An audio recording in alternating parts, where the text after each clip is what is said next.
She had spent 4 years at the top of her class, straight A's, perfect attendance, valedictorian in the making. But on graduation day, as she stepped onto the stage, the principal whispered a single word: step aside. In front of thousands, her diploma was handed to someone else. The reason: her skin. What happened next shook the entire school district forever. Before we deep dive into this interesting story, subscribe to our channel, and tell us where are you watching from. Share in the comments below. Harvard slept differently than the rest of the world. Its silence wasn't ordinary. It was curated, manicured like the ivy clinging to its walls. At night, the air hung heavy with legacies. Voices of alumni whose names decorated marble plaques, portraits staring down with smug permanence. These halls belonged to men who rewrote history books, not to the hands that cleaned them. And yet, in that silence, one man's footsteps echoed like a rhythm out of place. Michael Turner moved through the corridor with the steady gait of someone who had walked it thousands of times. 42 years old, uniform creased but worn, hands cracked from years of chemicals and scrubbing. His figure was invisible against the institution's grandeur. That invisibility had become his armor. To the professors who rushed past him in the daylight, Michael was not a man. He was an accessory to their comfort, the broom in his hand more familiar than his face. But midnight carried a different truth. The keyring on his belt jingled softly, and the bucket wheels squeaked against the polished floor. Michael never minded. Those sounds reassured him that he still existed in a world determined not to notice. He paused outside lecture hall. C21, a cavernous room lined with chalkboards that stretched wall to wall. To most it was just another classroom. To Michael it was sanctuary. He stepped inside, flicking on only one overhead bulb. The dim glow barely kissed the far corners, but that was all he needed. His mop leaned idly against the wall as his gaze drifted to the blackboard. Still dusted with equations, his pulse quickened, like it always did when he saw the white streaks of half-erased brilliance. Michael pulled a piece of chalk from his pocket. Not a mop, not a rag, chalk. A habit he'd kept secret for years. He had bought it himself from a store in Roxbury, slipping it into his pocket every evening before work. Tonight, as always, he felt its weight like contraband. He walked to the board, tracing the faint remnants of derivatives and integrals left by students who would never know how much he envied their access. He didn't erase. He wrote over, layering thought upon thought, solving where they had stalled, finishing what they had abandoned. His hand moved with quiet certainty, strokes sharp and unhesitating. Every symbol he wrote was rebellion. Every line was defiance against a world that told him, over and over, that he didn't belong here. His father had once told him, "If you ever learn their language, son, they can't unhear you." For Michael, mathematics had become that language. Not English, not protest speeches, not raised fists. Calculus was his protest, his quiet war in chalk dust. Tonight the equation on the board was particularly gnarly. A sequence scrawled in messy loops, clearly left unsolved after a lecture. Michael tilted his head, eyes narrowing. This wasn't undergraduate material. It was advanced, something out of graduate-level analysis. For anyone else, maybe impossible. For Michael it was an invitation. Minutes bled into an hour, the board filled with his looping handwriting, numbers unraveling into patterns only he could see. He moved quickly, pausing only to step back and scan his work, his lips moving in barely audible whispers as if in prayer. Derivative here. Substitution there. No, simplify. The hall smelled faintly of floor wax and old wood. His uniform clung to his back, damp with sweat not from labor but from exhilaration. He felt alive in ways his daily scrubbing never gave him. Here, he wasn't invisible. Here, he was sovereign. Yet even in that sovereignty, fear gnawed at him. He had learned long ago that a black man caught out of place, even with chalk in hand instead of a weapon, could trigger suspicion sharp enough to cut through bone. Still, he pressed on. At exactly 1:56 a.m., Michael stepped back from the board, chalk dust powdering his fingertips. His solution sprawled across 12 feet of slate, orderly yet alive with complexity. The kind of work that, if noticed, could earn a student a fellowship, or earn a janitor a pink slip. He stood there staring at it, almost daring himself to believe it mattered. His chest swelled with a quiet pride he quickly swallowed. Pride was dangerous. Pride made you slip. Then came the sound. A creak. Michael froze. His ears sharpened, eyes darting toward the door. At this hour, the building should have been empty. He waited, breath shallow, every nerve screaming. Silence again. Maybe it was nothing. The old wood, settling. He turned back to the board, but the spell was broken. His hands trembled slightly as he capped his chalk, sliding it back into his pocket. He had learned the art of vanishing. Too many times he had been cornered with that same question. What are you doing here? And he knew what here always implied. But just as he reached for his mop to cover his tracks, the creak came again. Louder. Closer. This time it wasn't the building. It was footsteps. Michael's throat tightened. He glanced at the board, impossible to erase in time. His solution screamed from the wall. Undeniable evidence that he had dared to trespass into intellectual space. The footsteps grew clearer. Slow, deliberate, polished leather against marble. Not a student, not security. Too heavy, too certain. The brass handle of the lecture hall door rattled. Michael's mind raced. Should he run? Pretend? Claim he was cleaning? But the chalk dust on his hands, the sheer scale of the board behind him, it betrayed him like a crime scene. The door opened. In the threshold stood Professor Richard Halden. Halden was not just any professor. He was Harvard mathematics royalty. A man whose lectures drew crowds and whose disdain could cripple careers. Tall, white-haired, with an ever-present sneer carved into his face, he was the embodiment of old academia. Sharp intellect wrapped around sharper prejudice. For a moment, neither man spoke. The silence was heavier than the entire building. Michael's chest rose and fell, his heart pounding so loudly he swore it echoed in the room. Halden's eyes slid from Michael's uniform to the chalk in his hand, then to the blackboard behind him. His gaze lingered, narrowing, lips pressing into a line. Michael opened his mouth, but no words came. Excuses felt useless. Explanations more dangerous. Finally Halden spoke, his voice low, deliberate. "What?" he asked, each word cutting like glass. "Exactly do you think you're doing?" Michael swallowed hard. His instinct screamed to apologize, to retreat, to shrink back into invisibility. But something inside him pushed against that instinct. For once, he couldn't erase himself. It was just cleaning, Michael managed, his voice steady but faint. Halden stepped into the room, eyes still fixed on the board. "Cleaning?" His tone dripped with condescension. "Is that what you call this?" He gestured toward the solution sprawling across the slate. Michael's lips parted, but his voice caught. Admitting the truth that he had solved it felt like signing his own punishment. Halden walked closer, scanning the work. His brow furrowed. For a flicker of a second his disdain cracked, replaced by something else. Recognition. He saw the correctness, the precision, the confidence of the hand behind it. But instead of admiration, his expression hardened further. "You expect me to believe," Halden said slowly, "that you wrote this?" The word "you" landed heavier than anything else. It wasn't about janitors or professors.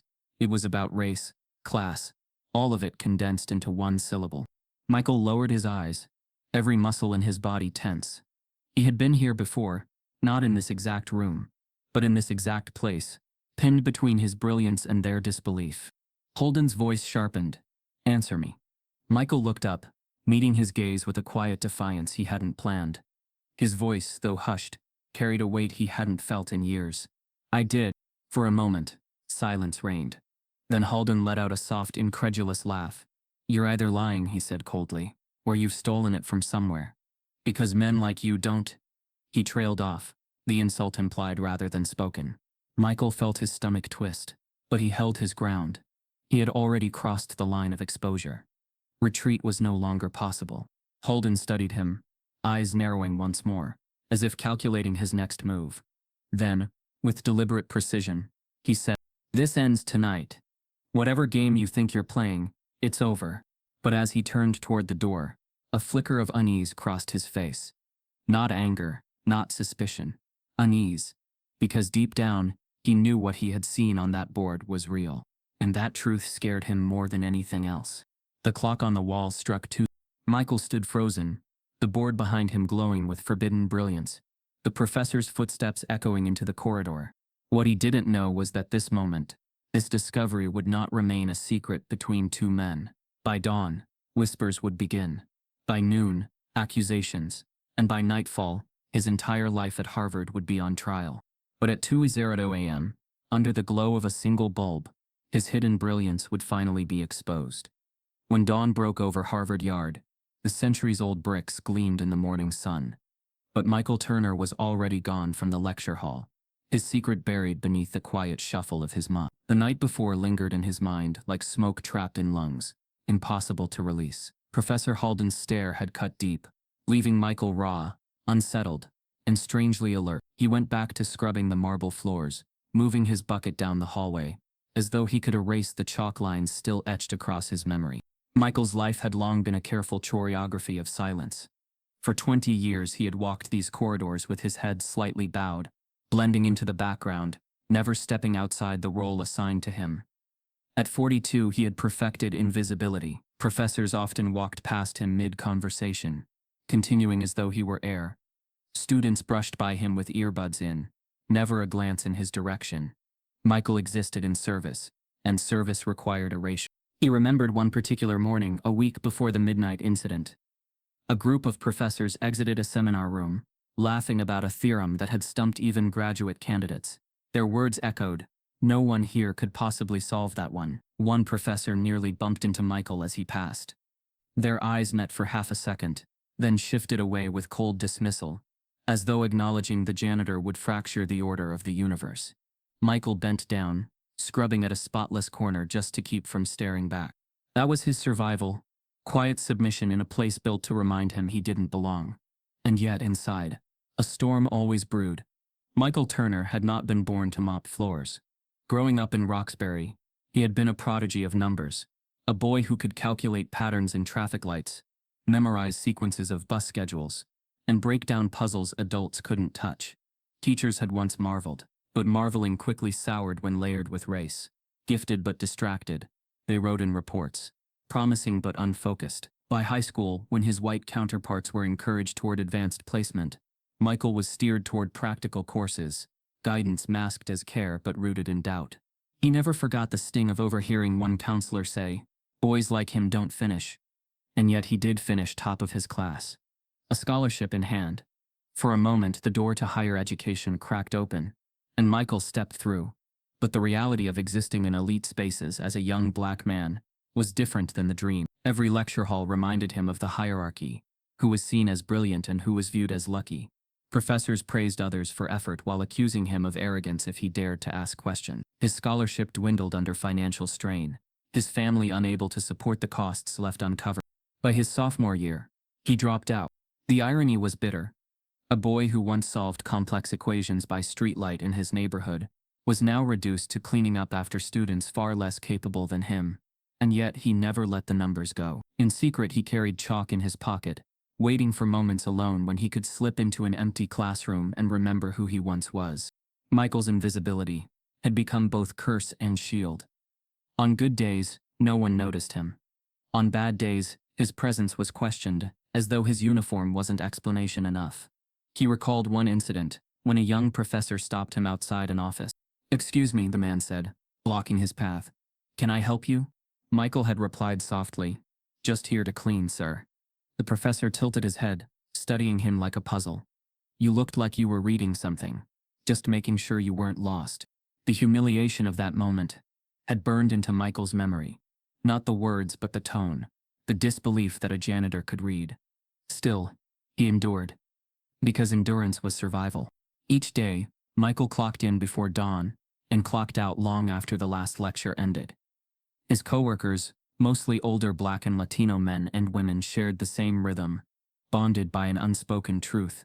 Their lives fueled the prestige of an institution that denied their existence. They cleaned offices adorned with degrees they would never earn, polished plaques of donors whose wealth had been built on legacies of exploitation, and swept classrooms where students debated justice without ever living it.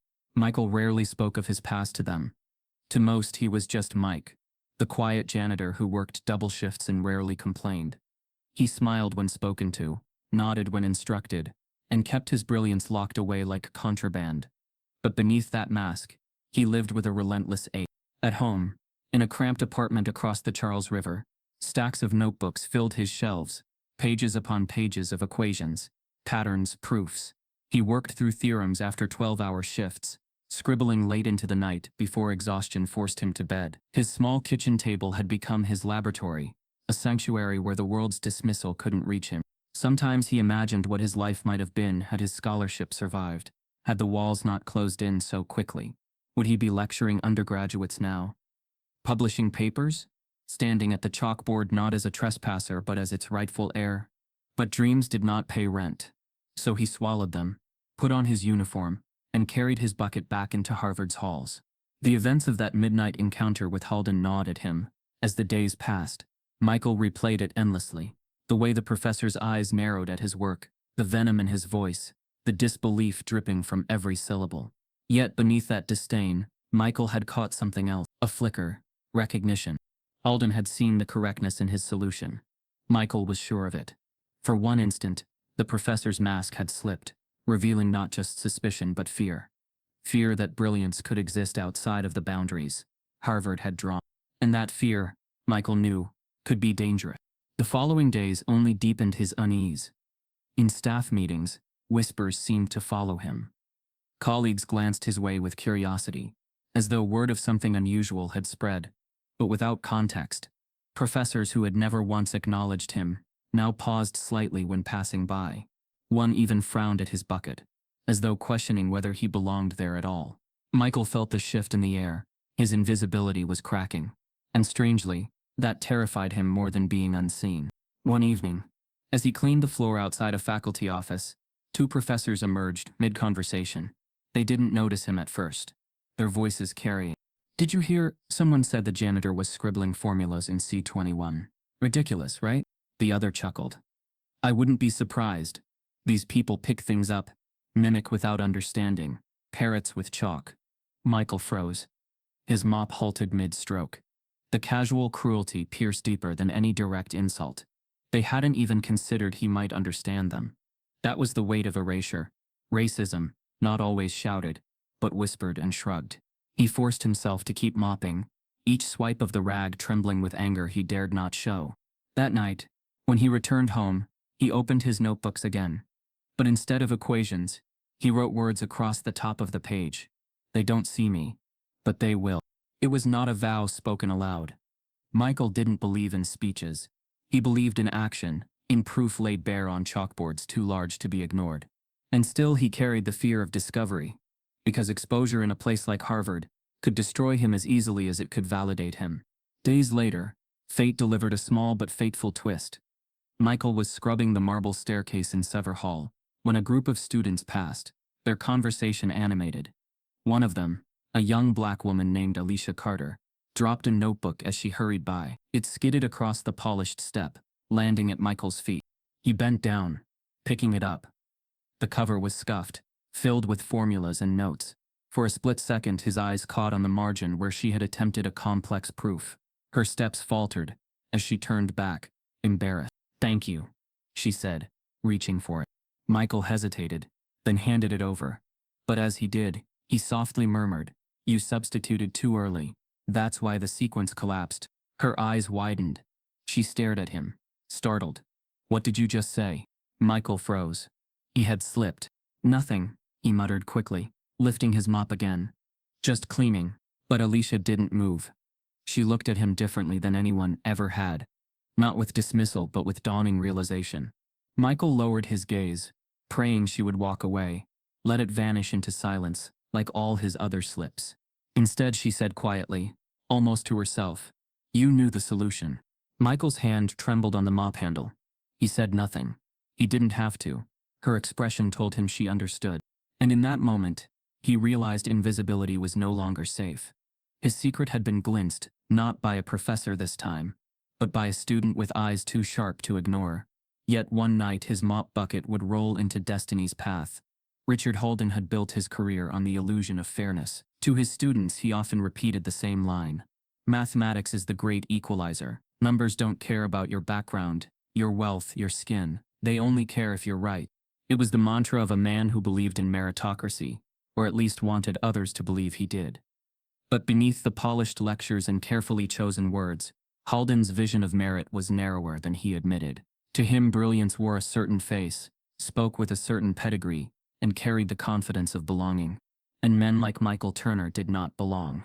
Halden had spent 3 decades at Harvard, climbing from adjunct professor to tenured authority, celebrated for his ability to simplify complex theories for undergraduates, and his relentless critiques in the faculty lounge. His colleagues respected him, his students feared him, and his reputation was as solid as the ivy-covered walls that enclosed his office. But privately, Holden clung to assumptions he would never say aloud, that the janitors, the service staff, the outsiders existed only to support the brilliance of those who deserved the stage.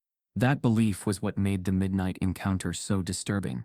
When he opened the door to lecture hall C21 and found Michael Turner standing at the chalkboard, chalk dust clinging to his uniform, Holden's first reaction had not been shock. It had been irritation. In his mind, Michael was trespassing, not into a room but into a world Holden believed was not his to touch. Cleaning, Michael had said when caught. The word had irritated Holden even further, because it was a lie so transparent it merely mocked him.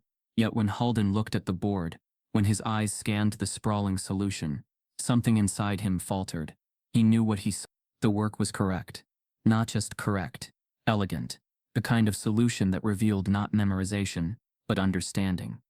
A line of thought as sharp as any doctoral candidate he had ever mentored. But instead of admiration, Holden felt his jaw tighten. A pressure built in his chest, a kind of panic he wasn't used to naming. Because if the janitor had written this, then the foundation of Holden's belief, that brilliance was rare, exclusive, and almost always predictable, shook beneath him. So he defaulted to disdain. He accused. He minimized. He dismissed. And as he left that night, his polished shoes echoing in the corridor, Holden convinced himself of a narrative that soothed him. Perhaps Michael had copied it from somewhere. Perhaps he had stumbled across notes left behind. Perhaps it was coincidence. Anything but the possibility that a black janitor had done what his own brightest students could not. Still, he did not sleep that night. Lying in bed beside his wife, staring at the ceiling fan circling above, Holden replayed the chalk lines in his mind. His pride told him to forget it, to bury the image as if it had never happened. But the mathematician in him, the part that thrived on proof, could not let it go. By morning he was pacing his office, rereading his own notes on the unsolved equation Michael had completed. Every attempt he'd made in the past month fell short. Michael's board, he saw it clearly, still had not fallen short. The conflict clawed at him. In the faculty lounge later that day, Holden overheard two professors chuckling about a rumor. "They say the janitor's been scribbling formulas at night," one said. "Imagine that. A janitor." The laughter was sharp, dismissive, the way academics laughed when their superiority was safe. Holden forced a smile and said nothing. But something inside him recoiled, because while they laughed, he knew it wasn't just a rumor. He had seen it with his own eyes. That evening, Holden stayed late, lingering in his office long after colleagues had gone. At midnight, he returned to C21. The room smelled faintly of chalk and floor polish. The board was wiped clean. No trace of the night before remained. Yet in the faint light he thought he saw a smudge, an arc of white that had resisted the rag. He approached, brushing his finger across it, his throat tightening. It was real. Holden sat in the front row, staring at the empty board. For the first time in years he felt something unfamiliar. Vulnerability. Because what he had witnessed didn't just challenge Michael's place at Harvard. It challenged Holden's own. If brilliance could be found mopping floors, then what made him exceptional? What made his gatekeeping justified? And worse, what if others found out? The thought unsettled him most. The prestige of Harvard depended on hierarchy. A janitor solving advanced calculus was not a story of triumph in Holden's mind. It was a crack in the facade, a revelation that might suggest the gatekeepers had been wrong all along. That fear fermented into quiet disdain. In his lectures the next day, his tone was sharper, his critiques harsher. He interrupted students more quickly, dismissing their attempts at solutions with a wave of the hand. He was angry, though not at them. Angry at the board that haunted him. Angry at the man who had dared trespass into his world of numbers. Late in the week, as Holden left his classroom, he passed Michael in the hall. Their eyes met briefly. Michael lowered his gaze, returning to his mop. Holden's lip curled almost imperceptibly. He saw in that silence both defiance and submission. He wanted to believe it was submission, but deep down, he feared it was something else. One afternoon, Holden called on his teaching assistant Daniel to discuss the rumor further. Daniel was a promising doctoral student, ambitious and eager to please. "Have you heard this nonsense?" Holden asked casually. About a janitor scribbling formulas at night. Daniel chuckled. Yeah, some students mentioned it. Probably exaggerated. I mean, it's laughable, right? Holden forced a chuckle too, but his mind was racing. Yes, laughable. Of course. But the echo of his own words rang hollow, because secretly he was no longer sure it was laughable at all. And yet, he resolved on a strategy. If Michael Turner had truly solved something beyond his station, Holden would find a way to bury it. Better to erase the anomaly than to risk the order unraveling. But fate rarely bends to quiet intentions. The next week, Holden hosted a small seminar for select graduate students. On the board, he wrote a problem, a derivative expansion that had confounded even seasoned mathematicians. He turned, challenging the group.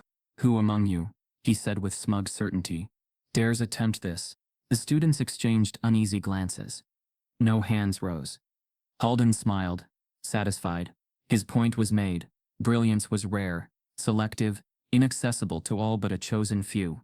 But then, as he capped the chalk, his eyes caught movement through the glass panel in the door. A mop bucket rolled past, its wheels squeaking faintly against the marble floor. Michael Turner. Holden's chest tightened. A chill prickled his skin. The timing was uncanny, too precise. Almost as if the universe were mocking him, pushing him to confront what he wanted to erase. He turned back to his students, masking his unease. But in his mind, one truth gnawed relentlessly. The janitor had solved what his brightest students dared not attempt. And no amount of quiet disdain could change the fact that he had seen it with his own eyes. Until his eyes fell on an equation that no student had dared attempt. The night after Holden's seminar, Michael returned to the hallways he knew better than most professors. Every corner, every stairwell, every squeak of the old wood underfoot was etched into his bones. He could tell the hour by the rhythm of the silence, the way the yard hushed after midnight, how the last of the students trickled back to their dorms, how the fluorescent lights in the administrative wing buzzed low before finally cutting out. This was the only time the university belonged to him. By day, he mopped floors with his head bent, careful not to disturb the air of entitlement that hovered around the students. But at night, the building shifted. No more sidelong glances. No more clipped "excuse me" as someone brushed past him without waiting for an answer. At night, the halls whispered his name. Michael slipped into lecture hall C21, his sanctuary. His bucket rolled behind him with its familiar squeak, though tonight it remained untouched. He turned on only one bulb, the others leaving the cavernous room in shadow. The chalkboard stretched before him, black and inviting, faint white streaks still clinging from Holden's seminar. His heart thudded. He reached into his pocket and pulled out the chalk he always carried. The smooth stick of white powder was worn short, a remnant of dozens of secret sessions like this one. Michael approached the board slowly, his hand hovering. He scanned the faint fragments left from Holden's problem. He recognized it instantly. It was the same expansion the professor had dared his students to solve earlier that day. None of them had moved. None of them had touched the board. Michael exhaled. It was a challenge written for someone like him. Though the irony was cruel, the world would never expect the janitor to respond. But tonight, he would. He pressed chalk to slate, and the first line appeared. Numbers flowed. Variables expanded. He worked quickly, his body moving with a rhythm born of years of private practice. He paused only to step back, tilt his head, then return to the board with renewed certainty. To Michael, calculus wasn't just numbers. It was story. Patterns folding into themselves, lines breaking apart, then finding their way back. Where others saw confusion, Michael saw narrative, every symbol connected to the next, building into something larger, something whole. His lips moved silently, whispering fragments. Shift the index, reduce, carry over here. The hall smelled faintly of chalk dust and old wood.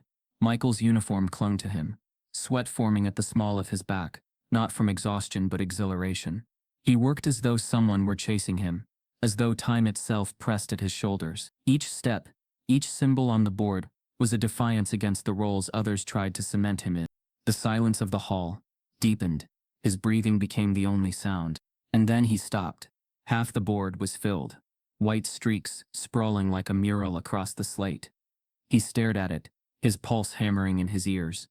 For years, he had done this in secret, careful to erase it before anyone saw. Tonight, he hesitated. Tonight, he let it stay. A thought clawed at him. What if he left it behind? What if someone walked in and saw? What if for once he didn't erase himself? But just as quickly, fear surged.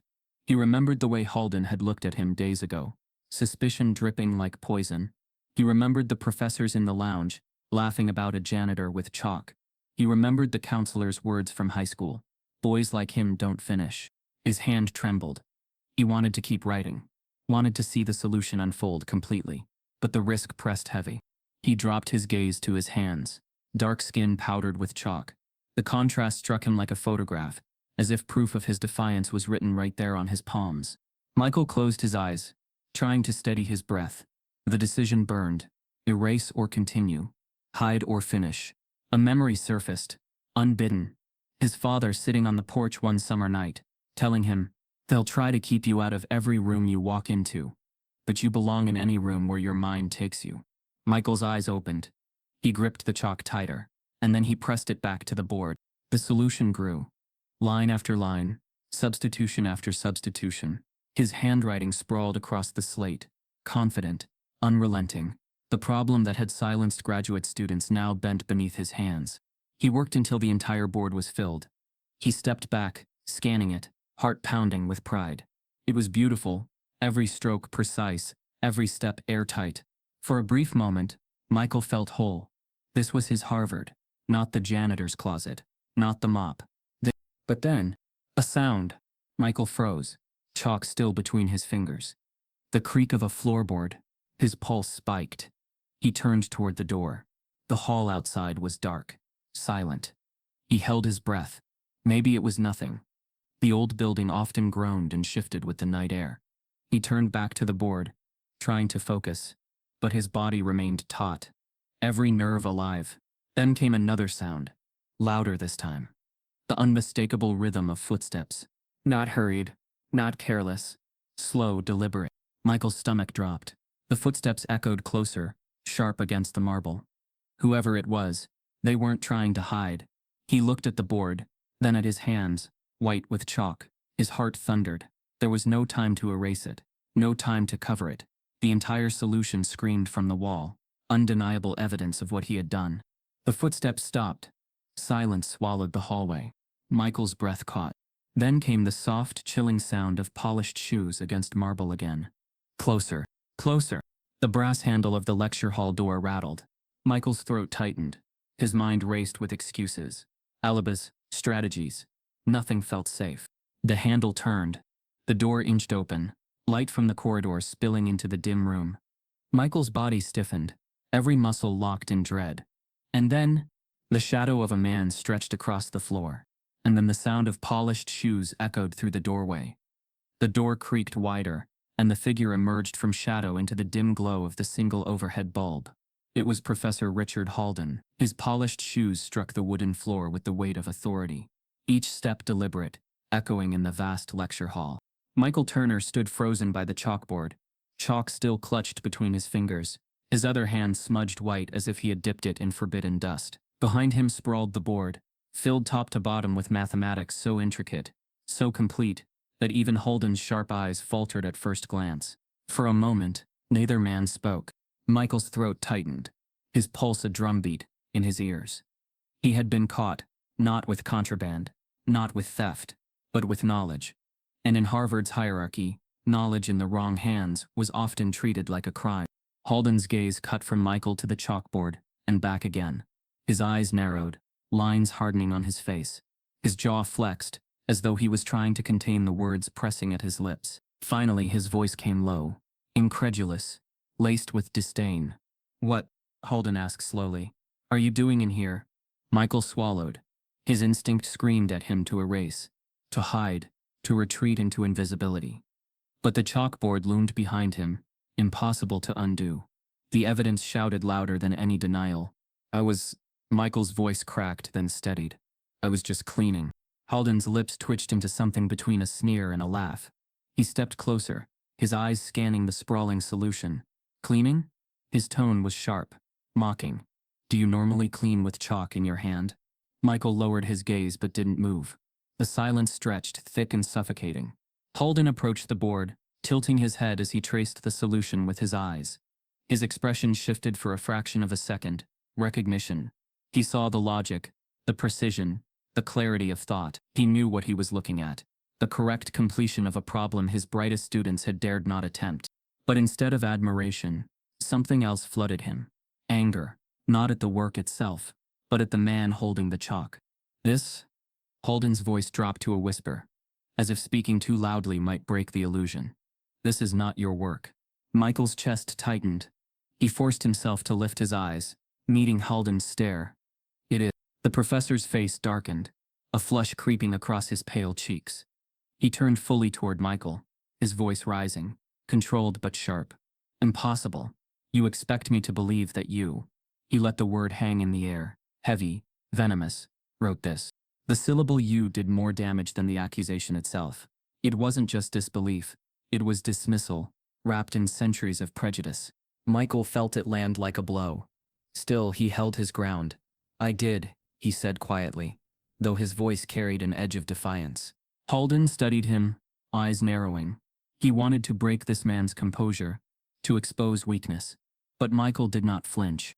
The silence between them felt electric, charged with tension. Finally, Holden exhaled through his nose. A sharp, dismissive sound. If you think for 1 second that I'll accept this fabrication, you're mistaken. This is theft. You must have copied it from somewhere. Notes, a textbook, a stray paper. That's the only explanation. Michael's jaw clenched. His hands shook slightly, not from guilt but from the familiar sting of being reduced, accused, erased. He thought of the dozens of nights he had spent filling notebooks with proofs, of the childhood evenings spent under flickering streetlights with equations as his only company. And now, standing before a man who had never even bothered to learn his name, he was told it could not possibly be his. Why is it so hard to believe? Michael asked softly, almost to himself. Holden froze. The question hung in the air, heavy and unspoken for decades in those halls. Why indeed? But instead of answering, Holden's eyes hardened further. You're a janitor, he spat. Your job is to clean these rooms, not pretend you belong in them. The word struck Michael like a slap. He had heard versions of them before, from counselors, professors, even strangers. But tonight, in this hallowed hall, the sting cut deeper. It wasn't just rejection, it was a declaration of boundary. Holden turned back to the board, running his eyes over the work again. He hated that he recognized its brilliance, hated that it threatened to destabilize the rigid order he believed in. This ends here, Holden said finally, his tone icy. You will wipe this board, leave this room and never touch chalk again. Do you understand? Michael felt heat rise in his chest, anger he rarely allowed himself to feel. He wanted to obey, to shrink back into safety. But another voice whispered inside him, the voice of his father, the memory of a counselor's sneer, the echo of every door slammed in his face. He stepped forward slightly, the chalk still in his hand. What if I don't? Holden's eyes widened, just slightly, before narrowing again. The defiance unsettled him. For a brief flicker of a moment, he saw not a janitor but a mathematician standing before him, and that terrified him. You're playing with fire, Holden warned, his voice low and dangerous. Do not mistake tolerance for acceptance. Men like you don't last long when they overstep. The words dripped with threat, not physical, but institutional. Holden wasn't threatening violence. He was threatening erasure, the power to make sure Michael's brilliance would vanish before anyone else could ever see it. Michael's throat tightened. He wanted to shout, to protest, to demand recognition. But he knew the danger of shouting in a place that never listened. Instead, he placed the chalk gently on the ledge beneath the board, and picked up his mop. Holden smirked, satisfied, mistaking the gesture for surrender. He turned toward the door, his polished shoes striking the floor again. But as he reached the threshold, he paused. He glanced back once more at the board, his jaw tightening.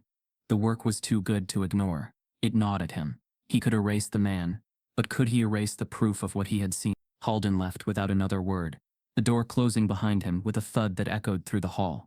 Michael stood alone, the silence pressing against his chest. He looked at the board, his solution glowing faintly in the dim light. For years he had hidden this part of himself. Tonight, it had been exposed, and instead of recognition, he had received suspicion, disdain, and the threat of erasure. He ran a hand across his face, smearing chalk dust across his skin. His mop bucket waited by the door, its squeak a reminder of the role he was expected to play. For a long moment, Michael considered wiping the board clean, erasing himself once more, returning to invisibility, but something in him resisted. His hand hovered, then pulled back. No, he would not erase it tonight. He left the lecture hall with the chalkboard untouched, a solution blazing silently behind him, like a secret too powerful to hide forever. What Michael didn't know was that by morning others would see it, and when they did, the whispers would begin, not of brilliance but of suspicion. But instead of praise, his first instinct was accusation.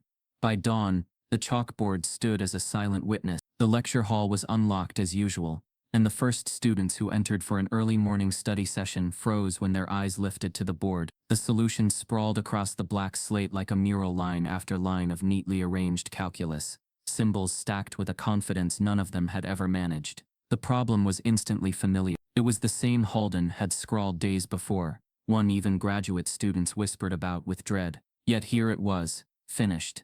A girl set down her coffee cup and whispered, "No way, someone solved it." Her friend squinted. "But who? I was here yesterday. Nobody touched it. Maybe Halden himself?" "No." Another chimed in. "Look at the handwriting. That's not his. He's always sharp-angled. This looks different, rounder, messier." They stood there, hushed as if staring at a crime scene. None dared erase it. Instead, they snapped photos on their phone. Within minutes, the images spread across group chats, forums, and social media feeds. By the time faculty arrived, the whispers had already evolved into something more sinister. Professor Klein, a balding statistician with a reputation for arrogance, was the first to pass the board that morning. He stopped mid-step, adjusting his glasses. His eyes flicked across the solution, and his jaw clenched. He recognized its correctness instantly, but his pride bristled. If one of his students had solved it, why hadn't they submitted it directly? If Halden had, why hadn't he boasted about it? "Who wrote this?" Klein muttered aloud, though no one answered. Within an hour, the faculty lounge buzzed. Professors leaned across tables, voices low but urgent. Someone cracked Halden's problem. "Have you seen it?" "Yes, but here's the question. Who?" "That handwriting. It doesn't look academic." Speculation bloomed. Some suggested a visiting scholar. Others whispered about plagiarism. Then, inevitably, someone mentioned the janitor. "I heard," one professor said, stirring sugar into his coffee with deliberate slowness, "that the night custodian spends time in the classrooms, stays late, scribbles on boards." The room chuckled, a ripple of amusement laced with disdain. "You can't be serious. A janitor?" "I've seen him with chalk on his hands," another admitted. "Michael Turner, I think his name is." That was all it took. The possibility transformed instantly into assumption. By noon, the narrative was no longer someone solved it. It was the janitor tried to copy it. In the cafeteria, students debated loudly. "He must have snuck in and copied it from somewhere online." "But it's correct," someone countered. "Exactly. Too correct. That's how you know he didn't do it himself. He must have stolen it." The irony stung like poison. Brilliance was so unthinkable in his hands that its very existence became proof of theft. Meanwhile, Michael scrubbed floors in the administrative wing, unaware of how quickly his secret had spread. He felt the shift in the air before he heard the words, longer glances, hushed voices that ceased when he entered a room, professors lingering at thresholds as though studying him for clues. By mid-afternoon, he overheard it directly. Two professors leaned outside a classroom as he mopped nearby. "They say he did it," one whispered. "Did what?" "The problem. The janitor. Solved Halden's equation." The other scoffed. "Nonsense. Probably copied it. Men like that, they memorize without understanding." "Parrot." Michael's grip tightened on the mop handle. The word repeated in his head. Parrot. Not human. Not thinker. Just mimicry. He wanted to speak, to correct them, to declare, "Yes, it was me, and yes, I understood every line." But the words lodged in his throat. Instead, he finished mopping in silence, his stomach twisting, the weight of their dismissal heavier than the bucket he pushed. That evening, as he sat in his small apartment, the story reached him through a text from his coworker. "Mike, you seeing this? They're saying some janitor solved a math thing. People talking crazy. Careful, man." Michael stared at the screen, heart thudding. He set the phone down, rubbing his temples. His notebook sat stacked nearby, silent testaments to years of labor. Yet now, exposed in the light, his brilliance was not celebrated. It was on trial. The next morning, the whispers became official. Dean Whitfield, a polished man with silver hair and a permanent air of detachment, called an unscheduled faculty meeting. Professors shuffled into the conference room, murmurs still circling. Halden sat stiffly near the end of the table, his face unreadable. Whitfield cleared his throat. It's come to my attention that an unsanctioned use of university space has led to confusion. A mathematical problem on the board of Lecture Hall C21 was found completed yesterday morning. The room buzzed. We must address this carefully, Whitfield continued. Harvard cannot afford rumors that compromise its academic integrity. Professor Klein spoke first. The handwriting doesn't match any of our graduate students. If one of them had succeeded, they would have come to us directly. This feels external. A professor of philosophy chimed in. I've heard claims that a custodian has been using classrooms after hours. Halden's jaw tightened. He said nothing. Custodian? Whitfield repeated, eyebrows lifting. Yes, the black gentleman Michael Turner. Some say he lingers late at night. Perhaps he copied the work from somewhere. The phrasing was careful, but the implication was sharp. Another professor leaned forward. If that's true, we're not just dealing with trespassing. We're dealing with academic dishonesty. The word landed heavy. Fraud. Halden finally spoke. His voice was calm, almost too calm. I found him in the room that night. Chalk in hand, the board filled. The room went still. All eyes turned to Halden. Whitfield frowned. You're certain? Quite. And did he admit to writing it? Halden hesitated, then lied with ease. No. He claimed he was cleaning. The lie cemented the narrative. There it was. Michael Turner, the janitor, caught red-handed with chalk in hand, pretending to be something he was not. The room erupted in murmurs. This is outrageous. A clear violation. We can't allow this to stand. Whitfield raised a hand for silence. Then we must convene a formal discussion. Quietly. No need for public spectacle. But Harvard must protect its standards. If a member of staff is misrepresenting himself in this way, consequences will follow. As the meeting adjourned, Halden lingered behind. His lie gnawed at him, though he masked it well. He had seen the truth in those equations, seen the elegance too precise for plagiarism. But he would not let that truth surface. To admit it would mean dismantling the very hierarchy that secured his place. Outside, the rumors grew sharper. Students debated online, some mocking, others suspiciously intrigued. Screenshots of the chalkboard circled Twitter and Reddit threads, captioned with speculation, who solved Harvard's impossible problem? But within the university walls, the answer was already chosen. Not a prodigy, not a genius, a fraud. That night, as Michael returned to scrub the very floors where decisions about him were made, he sensed the shift fully. Professors who once ignored him now watched with faint smirks or narrowed eyes. Students whispered as he passed. His invisibility was shattered, but not by recognition, by suspicion.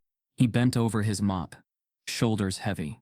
In his chest a storm brewed, part shame, part anger, part fear. For years he had dreamed of being seen, and now he was, just not as he had imagined. In the same halls where others were applauded for brilliance, Michael was being judged for daring to hold chalk. And while he scrubbed in silence, across campus the faculty gathered once more. Behind closed doors, their voices sharp, decisive, final. They weren't discussing his brilliance. They were deciding his fate. The faculty gathered in secret, deciding Michael's fate before he even spoke. While the faculty whispered in polished rooms about his supposed fraud, Michael Turner pushed his mop across Harvard's marble floor and drifted into memory. The sound of water sloshing in the bucket, the scrape of the mop against tile, it all blended into the rhythm of his past. Because this wasn't the first time Harvard had stolen something from him. Decades earlier, he had walked these same halls with a different uniform. Not navy overalls with a university emblem stitched over the chest, but a backpack slung across his shoulders and books tucked under his arm. He had been a scholarship kid, admitted not as staff, but as student. A boy from Roxbury, whose test scores startled guidance counselors, whose numbers turned heads. At 18 he had believed that brilliance alone was enough. He remembered the day his acceptance letter came. His mother had clutched it like a holy script, tears glistening in her eyes. His father had stood silent, pride hidden beneath the gravity of warning. Don't let them take your spirit, son. They'll try. Michael had brushed off the caution. Back then he believed numbers were neutral. Equations didn't care about race. Math was pure. But purity cracked under pressure. From his first semester, the atmosphere pressed against him. Classmates introduced themselves, with legacies, parents who had attended, families who donated. Michael introduced himself with a scholarship, and he watched the flicker in their eyes, the quick calculation that placed him in a category apart. In lecture halls, professors rarely learned his name. When he raised his hand, the air seemed to grow heavier. When he answered correctly, they nodded without praise, moving on quickly, as if acknowledging his brilliance would cost them something. When he faltered, the silence lasted longer, sharp with judgment. The moments accumulated like bruises. There was the study group where he was the only black student, where his ideas were brushed aside until repeated by someone else, and suddenly celebrated. There was the financial aid office that lost his paperwork 3 times in one semester, forcing him to chase deadlines while others sailed smoothly. There was the counselor who suggested he consider something practical after he declared his intent to pursue advanced mathematics. But what cut deepest were the professors.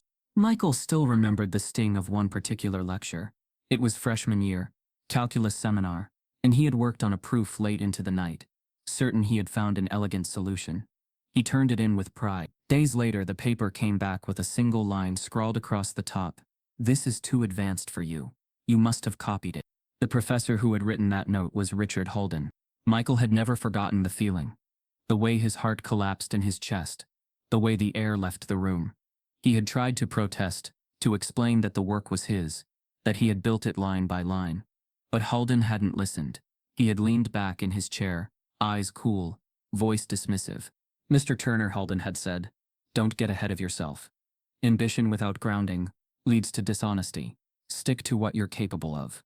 The accusation had stuck. No formal charges were made, but the implication shadowed him. Professors whispered. Some avoided calling on him. Others marked his work more harshly, as if expecting him to slip again. Michael had carried that weight into every classroom after. By sophomore year, the financial strain worsened. His mother worked double shifts at a diner. His father's back gave out at the factory. Bills piled high, and Michael juggled part-time jobs with coursework. He mopped dormitory floors at night, the same work he would later do full-time, before stumbling into morning lectures half asleep.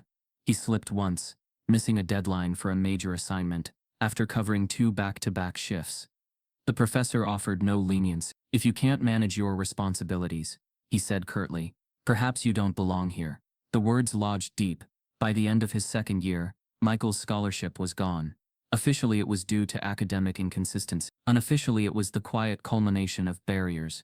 No one acknowledged suspicion instead of trust, burdens instead of support, the unspoken belief that he didn't deserve the space he occupied.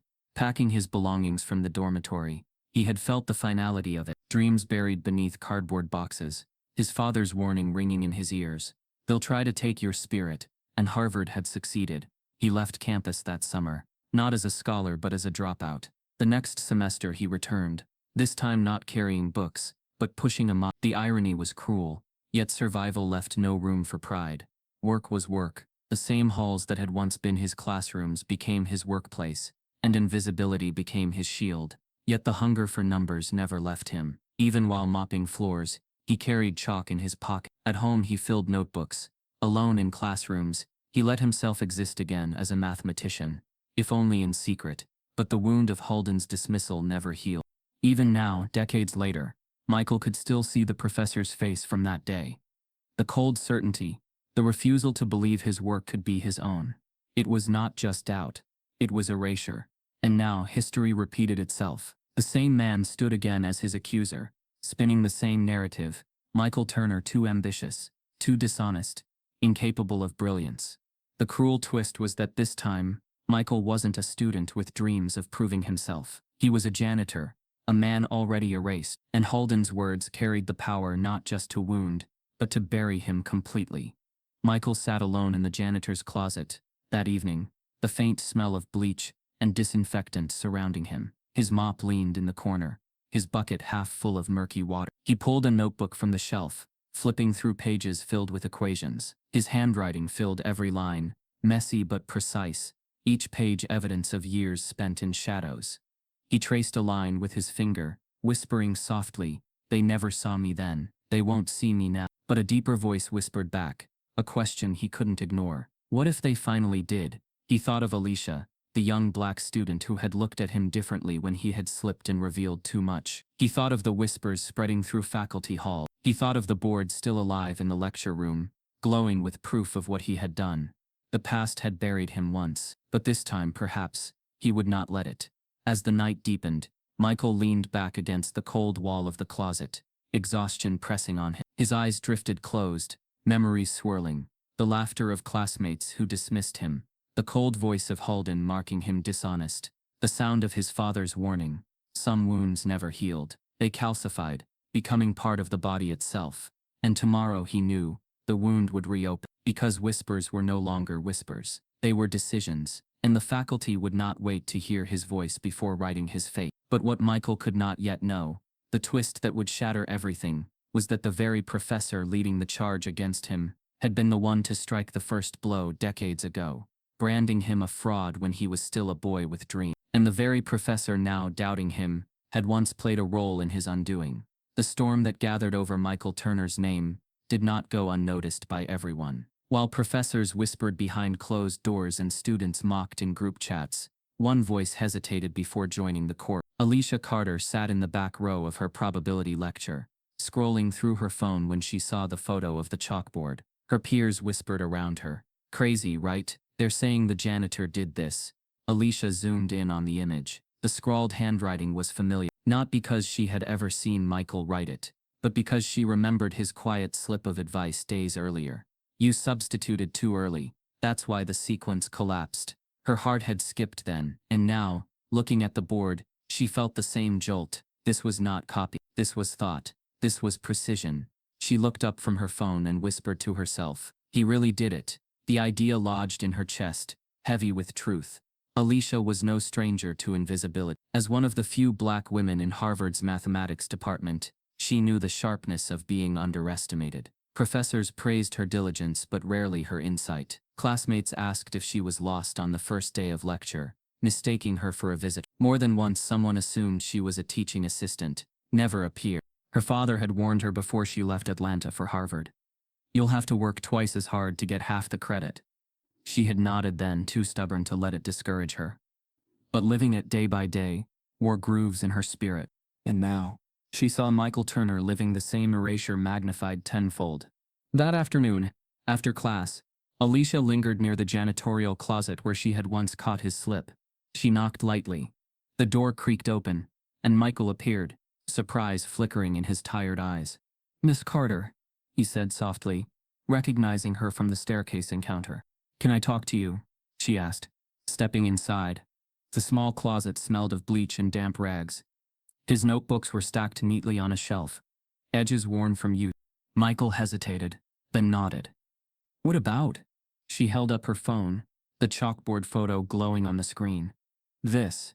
Everyone's talking about it. They're saying it was you." His shoulders tensed. He looked away, gripping the handle of his mop. "And what do you think?" She studied him. Steady. "I think they're right. I think it was you." Michael let out a low laugh, bitter at the edges. "Careful. That kind of talk will get you in trouble." Alicia stepped closer. "You knew my mistake. You didn't copy that from anywhere. You saw it. You understood it. And this board," she held the phone higher, "this is yours." His eyes met hers, weary but sharp. "And what good does that do me? They don't see me. They never did." "Then make them." Her words hung in the air, brash and impossible. Yet Michael didn't laugh. He didn't dismiss her. He only sighed heavy, as though carrying decades of weight. "You don't understand," he murmured. "They've already written my story. Custodian. Fraud. Pretender. Anything but what I am." Alicia crossed her arms. "Maybe they've written it, but they haven't published it. Not yet. You still have a say." Michael shook his head. "Halden won't let it stand. He never has." At the mention of Halden's name, Alicia's stomach tightened. She had sat in his lectures, felt the sting of his gaze when she dared answer too confidently. His brand of meritocracy always cut sharper at students like her. If Halden had already painted Michael as a fraud, the battle would not be fair. But fairness, Alicia knew, had never been promised to them. She straightened her shoulders. Then I'll stand with you. Michael blinked, stunned by the certainty in her voice. You'll what? I'll stand with you, she repeated. They won't believe you alone. But maybe they'll listen if it's more than one voice. A silence stretched between them. Michael studied her face, searching for doubt, for pity, for some ulterior motive. But all he saw was conviction. Fierce, steady, dangerous. Why? He asked finally. Alicia's throat tightened. Memories surged, being overlooked in seminars, having her work attributed to others, hearing whispers that she was diversity admission. She met his eyes. Because I know what it's like to be brilliant and still erased, and I'm tired of it. Michael looked down, chalk dust still clinging faintly to his fingertips. For years he had carried this fight alone, hidden in shadows, and here was someone, young and untested, daring to step into the fire beside him. You don't know what it'll cost, he warned quietly. Her voice didn't waver. Then let me find out. For the first time in days, something shifted in Michael's chest. Not hope. Hope was too fragile, but the faintest spark of recognition. Maybe he wasn't as invisible as he thought. Still, fear gnawed at him. He had lived long enough to know that allies often paid the same price as those they defended, and Harvard was merciless in protecting its image.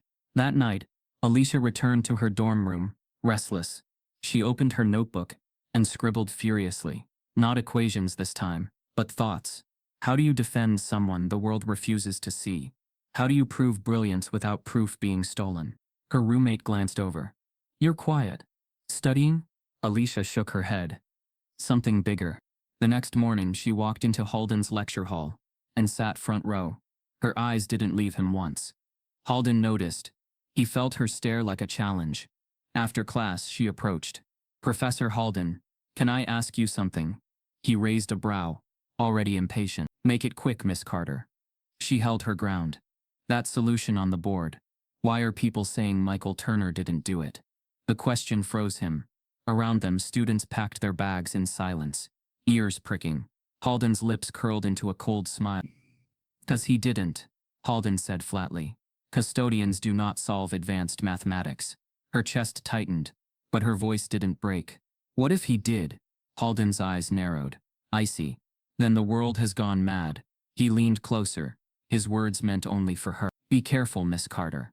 Defending him will not end the way you think." She swallowed the chill in his tone but did not look away. "Maybe it won't end the way you think either." It was reckless, daring, the kind of defiance that spread like wildfire. By evening word had spread again. This time not about Michael alone, but about Alicia Carter, the student publicly questioning Halden. Whispers carried down corridors. She's siding with the janitor. Her inbox filled with warnings, some from classmates. Don't ruin your future over this. Some from strangers online. Stay in your lane. And one, anonymous, chilling in its brevity. You'll regret this. Alicia closed her laptop and sat in silence, the glow of the screen fading. She felt fear creep in, cold and insistent. But underneath it burned something stronger. Anger. Because if Michael Turner could carry the weight of erasure for decades, then she could carry this. The cost, however, was already sharpening its edge. That night, as Michael scrubbed the marble floors, he overheard two students passing. "Carter's crazy. She's risking everything. She'll ruin her career before it starts." Michael's grip tightened on the mop. A familiar guilt pressed in.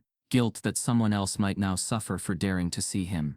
He wanted to tell her to stop, to walk away, to protect herself. But deep down he knew she wouldn't. And as the whispers grew louder, one truth became undeniable.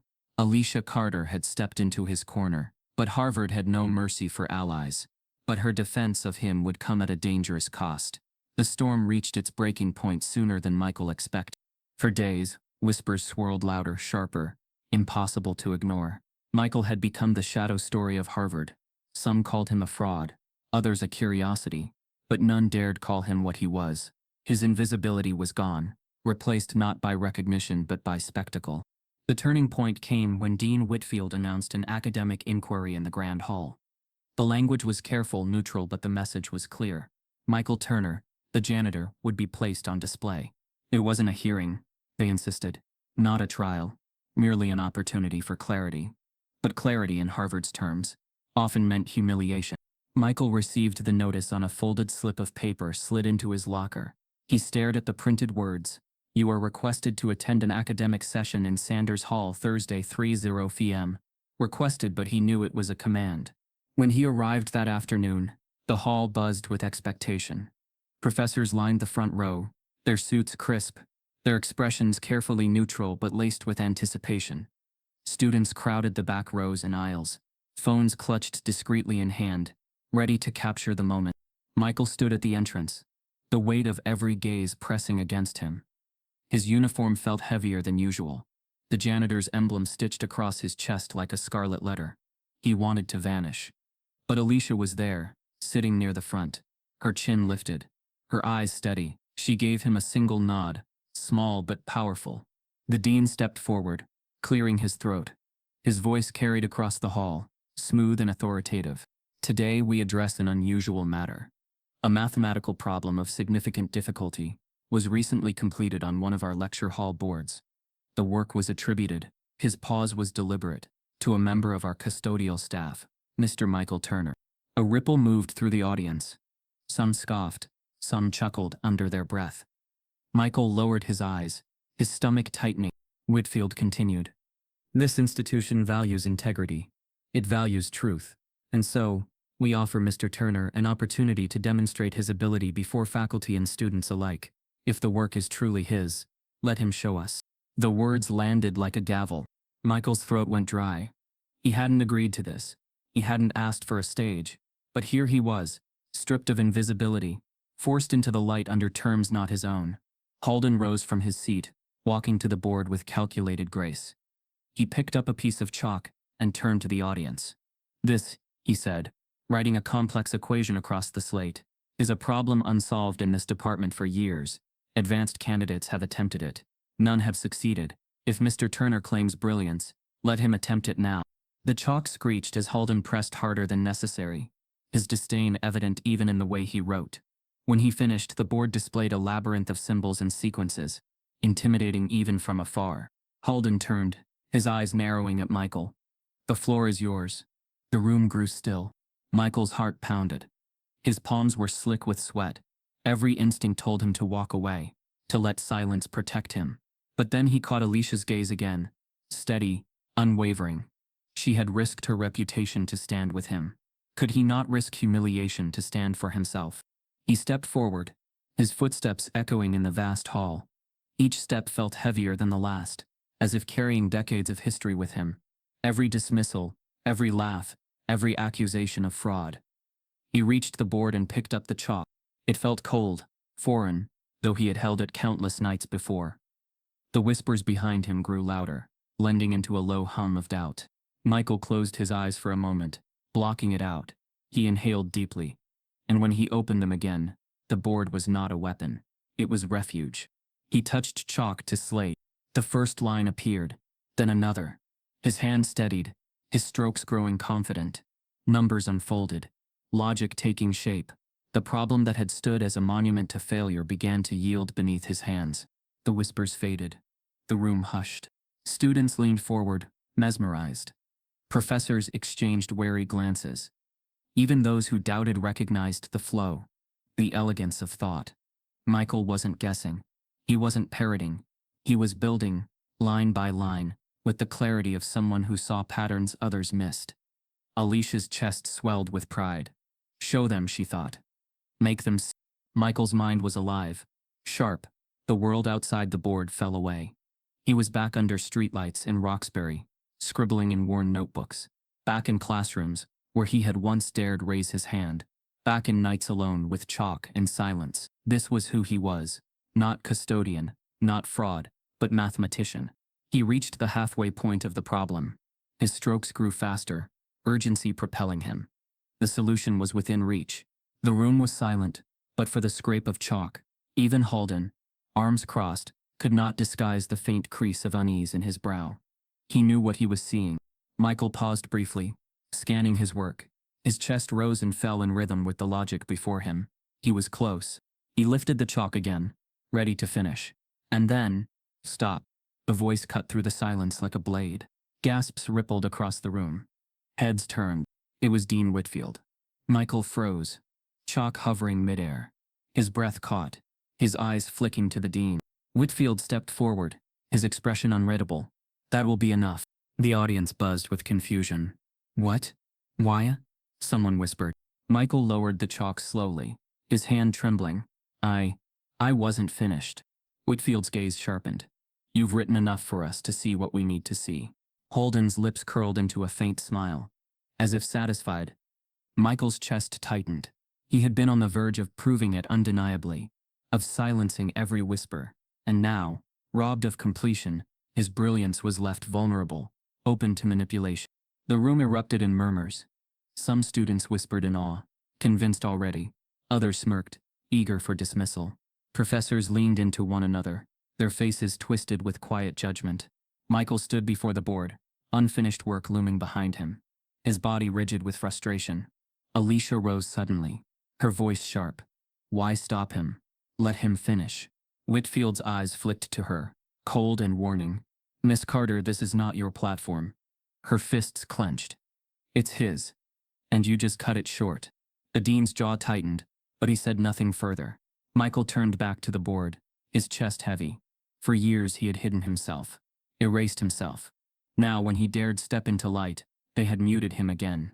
The chalk slipped from his hand, clattering against the floor. The sound echoed through the hall. As chalk scraped, the room grew silent, until a voice interrupted. The chalk still rolled softly across the wooden floor, where it had fallen, its sound fading into silence. Michael stood frozen at the board, unfinished equations stretching behind him, like testimony abruptly silenced. His chest rose and fell with heavy breaths, but the words caught in his throat. He had been so close, proof within reach, when the dean had cut him off. The hall erupted, not with applause or recognition, but with judgment. I told you, a student whispered loudly enough for others to hear. He couldn't finish. Exactly, another said. Anyone can start a problem. That doesn't make you a genius. Even some professors nodded grimly, as though the unfinished solution had confirmed their doubts rather than disproved them. Alicia's voice cut through the noise, sharp with frustration. He was finishing. You saw it. He was close. But her words bounced off walls, lined with portraits of men who had never looked like Michael, never sounded like him, never scrubbed these halls at night. The silence of their painted faces mocked her. Dean Whitfield smoothed his jacket and stepped forward, his tone measured. What we witnessed today was inconclusive. Mr. Turner has demonstrated some familiarity with the material. Yes, but completion matters. Precision matters. And unfortunately, this demonstration did not establish that beyond doubt. Michael turned to him slowly, his voice low. You stopped me. Whitfield's eyes flickered, just for a moment, before hardening. I intervened for time. This was never meant to be a prolonged display. Holden, seated in the front row, allowed himself the faintest smirk. His voice carried coldly across the room. There you have it. Familiarity is not mastery. There is a difference. The words landed like poison. Michael felt the weight of the hall pressing against him. Students' eyes mocking, professors' gazes dismissive. He looked down at his hands, chalk dust still clinging to his skin, proof written across his palms. Yet denied. For a moment he wanted to shout, to demand they let him finish, to insist that brilliance had no uniform, no skin color. But the hall had already made its decision. He was not a mathematician. He was a janitor pretending to be one. The meeting dissolved quickly, professors gathering their notes, students filing out with buzzing whispers. Alicia stayed by Michael's side, her hand brushing his arm. You showed them, she said softly. He gave a bitter laugh. Did I? Her eyes tightened. They're scared. That's why they stopped you. They know. Michael shook his head. All they'll remember is that I didn't finish. That evening, the whispers hardened into statements. In dorm lounges, students recounted the scene with embellishment. He froze. He only wrote the easy part. The dean had to stop him before he embarrassed himself. By midnight, the narrative was cemented.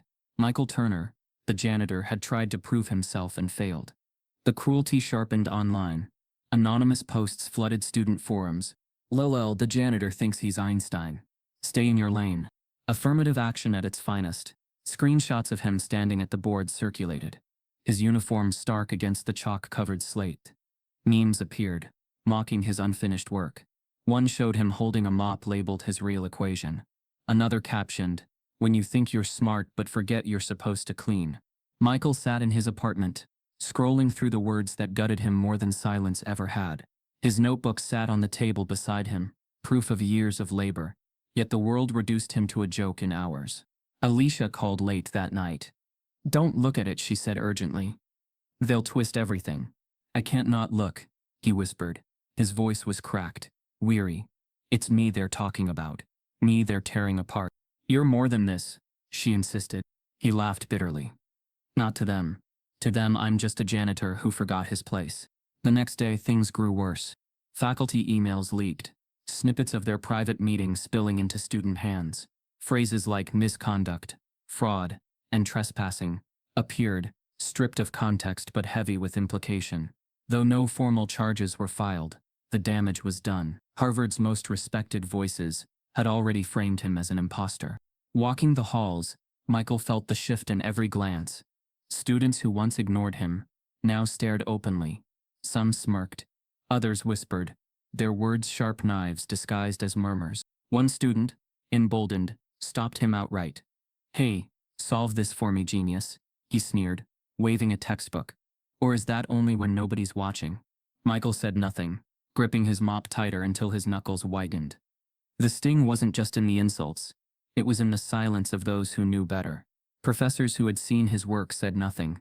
Administrators who knew the dean had cut him off remained quiet. Even some students who had watched him unravel the problem stayed silent, unwilling to risk their own standing. Alicia alone kept speaking. She challenged classmates who mocked him, confronted professors with pointed questions, refused to let the narrative harden without resistance. But her defiance came at a price. A professor pulled her aside after class. "Miss Carter, you're bright. Don't tie your future to this nonsense. People will start questioning your judgment." Another student muttered as she passed, "Defending him won't get you anywhere. You'll just end up like him." Her jaw tightened, but she walked on, refusing to let the fear sink in. Michael, however, sank deeper. Nights in his apartment grew longer, heavier. He stared at his notebooks without opening them, as though the numbers themselves had betrayed him. One evening, Alicia visited, knocking until he let her in. She saw the weariness etched into his face, the slump of his shoulders. "You can't stop," she urged. "That's what they want, for you to disappear again." "I was never here," Michael said softly. "Not really. Just a man cleaning floors. That's all they'll ever let me be." Her voice broke. "You solved it. I saw you. They all saw you. Don't let them bury that." Michael looked at her, eyes glistening with something between sorrow and resignation. "They already have." And for a moment, it seemed final. But history has a way of breaking through even the strongest walls of silence. The next morning, Michael's phone buzzed endlessly. Messages piled in, notifications flooding his screen. Confused, he opened one. It was a screenshot, his photo at the chalkboard, uniform and all, circulating on Twitter, with thousands of shares. The caption read, "Harvard janitor accused of fraud after solving problem students failed for years." The story had escaped the campus. News outlets picked it up within hours. Some headlines dripped with sensationalism. Custodian or con man. Others hinted at scandal, Harvard's hidden genius, or hoax. And suddenly, Michael Turner was no longer a quiet man mopping Harvard's floors. He was a national story. And then, the media found out. Michael Turner had lived his entire adult life in silence, but silence shattered overnight. By morning, his name trended across platforms he had never even used. His photo uniform wrinkled, chalk dust on his hands, expression tense at the board, circulated on Twitter, Instagram, Facebook. The captions shifted depending on who posted them. Harvard janitor secretly solves impossible math problem. Custodian caught faking genius at Ivy League school. Hero or fraud? The story dividing Harvard. Within hours, the narrative spiraled beyond Harvard's gates. News anchors debated it on morning shows, their polished voices packaging his life into sound bites. A janitor solving complex calculus. Inspirational if true, but Harvard faculty suggest otherwise. Is this an American dream story? Or another case of academic dishonesty? Michael watched it unfold from the corner of his apartment, his phone buzzing non-stop. Workers texted him screenshots. Friends from years past resurfaced in his inbox. Even family members called, confused by the sudden spectacle. "Michael," his cousin's voice trembled on the phone. "Your face is on TV. CNN is talking about you." He muttered back, They don't know me. They don't know the truth. But truth was slippery in the court of public opinion. On social media, the division sharpened. Harvard. Janitor trended by mid-afternoon. Beneath it, posts split into two camps. Supporters wrote, "This man is proof that brilliance has no uniform." Harvard embarrassed themselves trying to bury him. Michael Turner is the genius we never saw coming. But the hate was louder, sharper, dripping with venom. Fraud. Plain and simple. Next he'll say he invented the iPhone. A janitor can't be a mathematician. End of story. Michael scrolled through them, each word cutting deeper. His eyes burned, his chest tightening. He set the phone down, then picked it back up, unable to look away. Even late-night comedians took aim. One cracked jokes about the Pythagorean mop theorem. The audience roared with laughter. Michael shut off the television, the sound echoing in his empty apartment.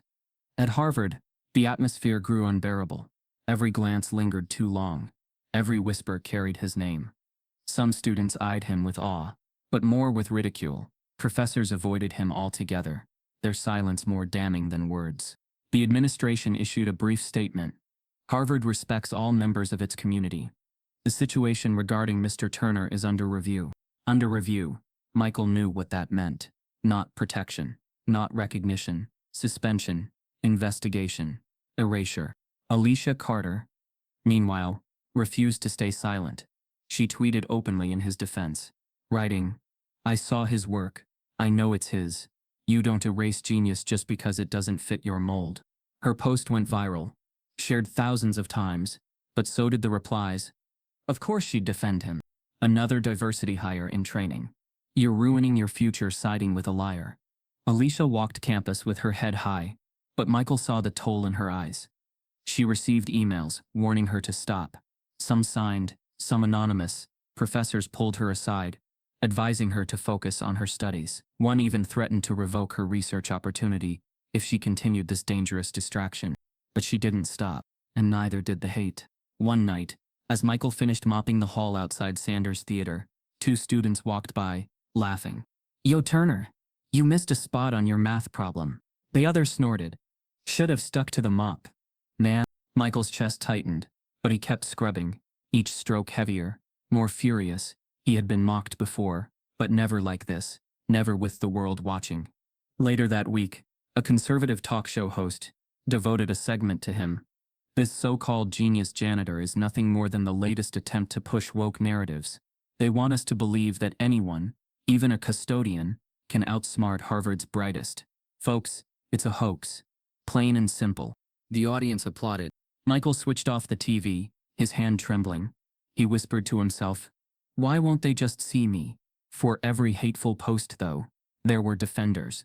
A mathematician from a community college tweeted, "I reviewed the photo of the board.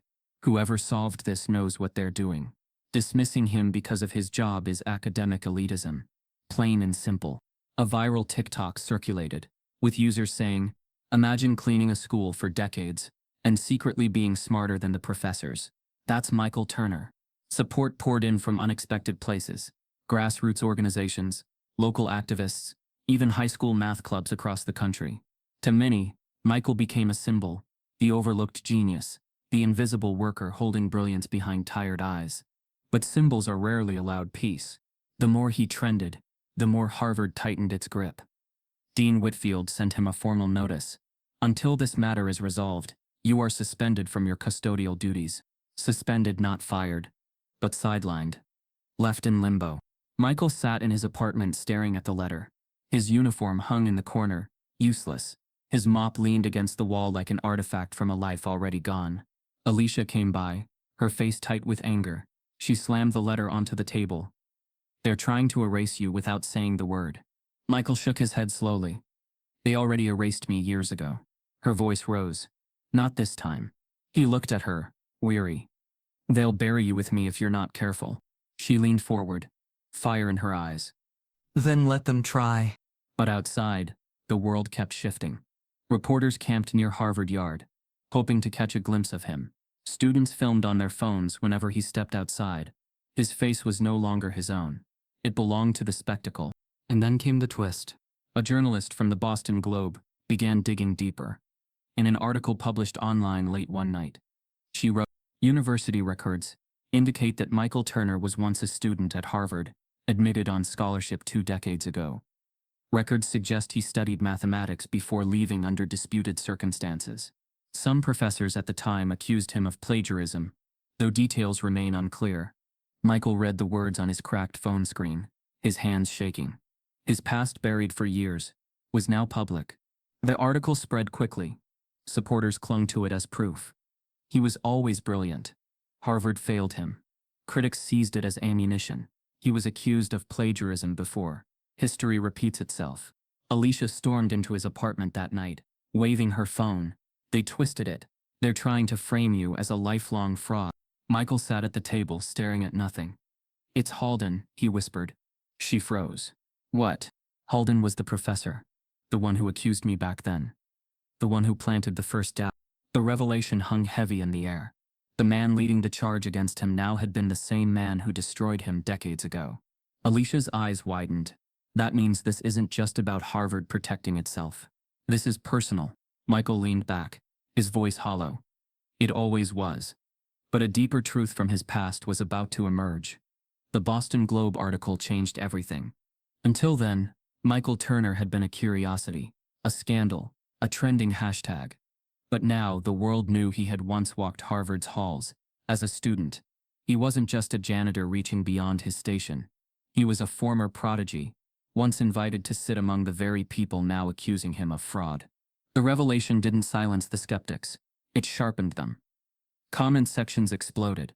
"So he's always been a cheater. They caught him once, and here he is again. This isn't a genius story. It's a repeat offender story. Some people just can't accept their limits." But for supporters, the discovery fueled outrage. He was admitted before. He belonged here all along. Why did Harvard bury this? What are they hiding? If he was expelled, I want to see the paperwork. That last question spread like wildfire. Within hours, journalists, students, and activists demanded transparency. "Release the records" began trending.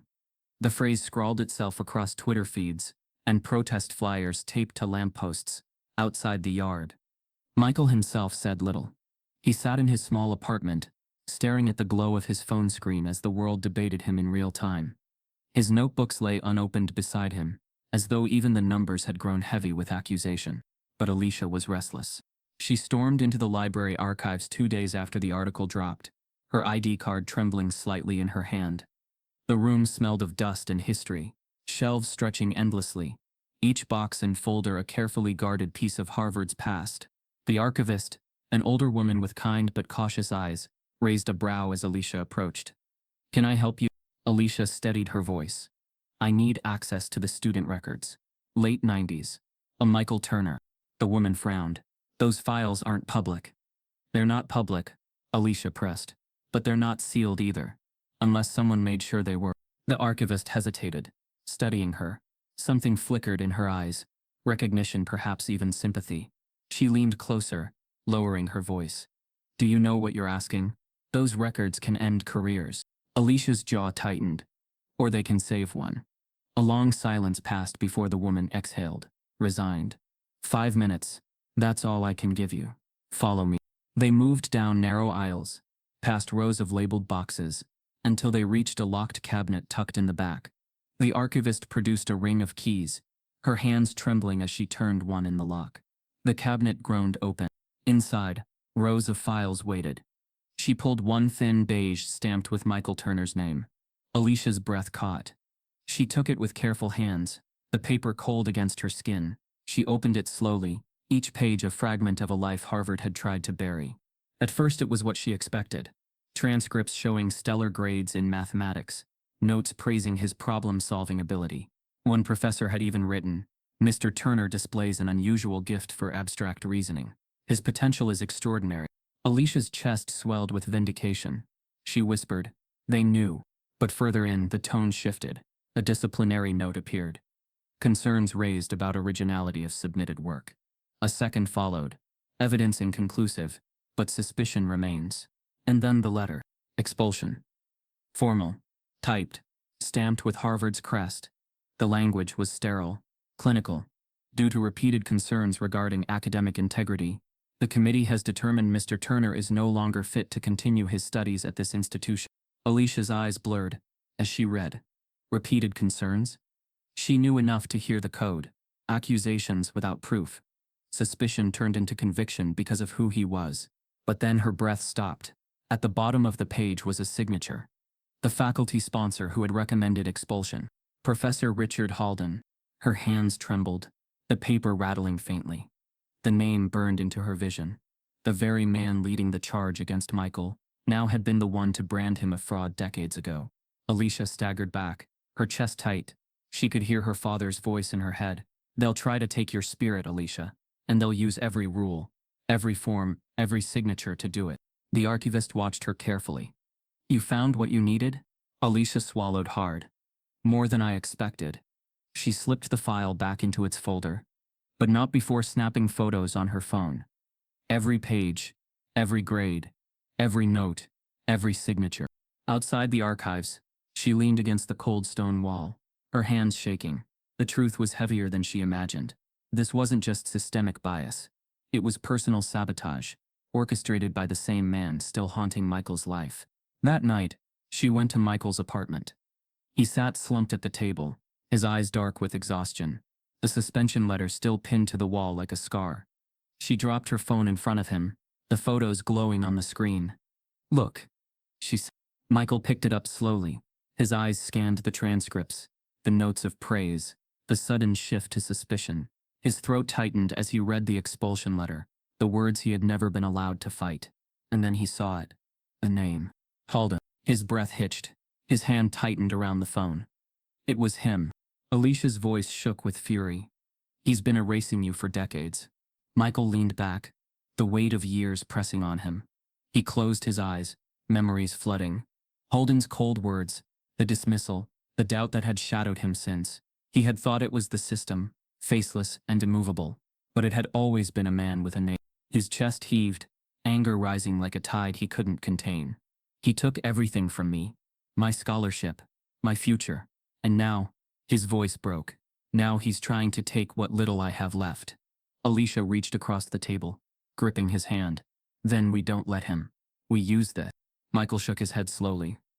They'll bury it. They'll say it doesn't matter, that it's too old. Not if we show the world first. Her words were dangerous, bold. Michael looked at her, fear flickering in his eyes. If you do this, they'll come after you too. They already are, she said simply. For a long moment, they sat in silence, the photos glowing between them like a burning fuse. Michael finally whispered, he wrote me off before I ever had a chance. Alicia's eyes burned. Then maybe this time, you write the ending. The next morning, she prepared to leak the files.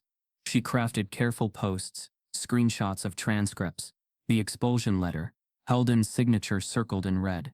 She added only one caption. This is what happens when brilliance doesn't fit the mold. They buried him. Twice. But before she could hit publish, her phone buzzed. A message from an unknown number. Don't release it. You don't know what you're stepping into. Her breath caught. Another message followed.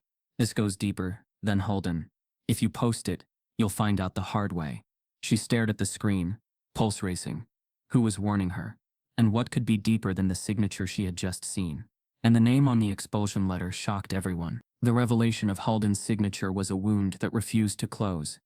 Michael Turner had carried years of suspicion like a stone chained to his chest, believing it was the faceless weight of a system that crushed him. Now he knew the truth. It wasn't faceless. It had a name. Richard Halden. News of the leaked transcript spread like sparks on dry grass. Screenshots of Halden's signature beside the expulsion letter ricocheted across social media.